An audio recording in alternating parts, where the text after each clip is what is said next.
Yo, what's up mga idol? For today's video, gagawa tayo ng DIY mga idol ng holder ng ilaw mga idol. Lagyan natin ng gagamit lang tayo dito ng yung plastic bottle na yan, kaya yung plastic galon na yan mga idol. Kasi kahit ilagay natin yan sa outdoor mga idol, sa labas, para sa ulan yan mga idol, hindi yan mababasa mga idol.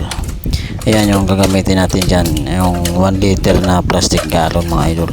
So gagawin ko dito, puputulin ko lang yan, hatiin natin yan, putulin natin yan para dyan natin isusukat yung ating receptacle na lagay ng ilaw natin mga idol.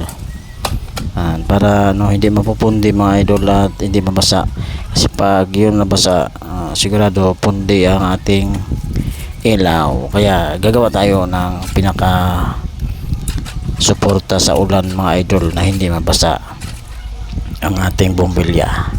So panoorin nyo lang to mga idol na tapos ang video kung makita nyo kung paano ko ginawa to mga idol. Ano lang yan mga idol, simpleng DIY lang yan.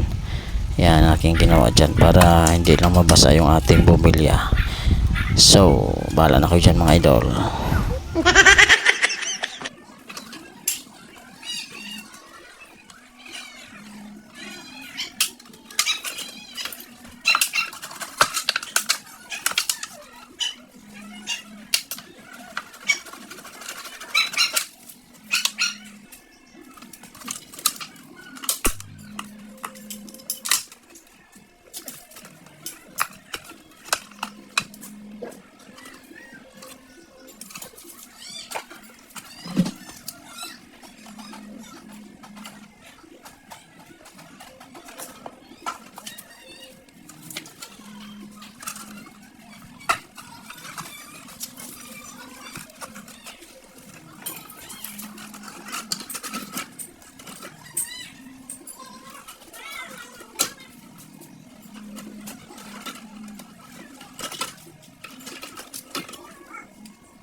So ito na mga idol, tapos na sa mga idol. Ayan nalagyan na natin ng glue stick yung kanyang taas mga idol, para yung tubig dyan na papatak dyan, hindi yun magsisiksik sa mga butas-butas niya. Kaya nilagyan natin yung bawat butas, yung dinaanan ng wire, lalagyan nyo lang ng glue stick mga idol para wala talagang tubig na lulusot dyan mga idol. Ayun, ayos na sa mga idol Ayan.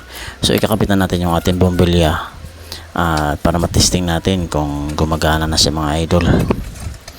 Ayan mga idol, ayan, tingnan natin muna yung niyan.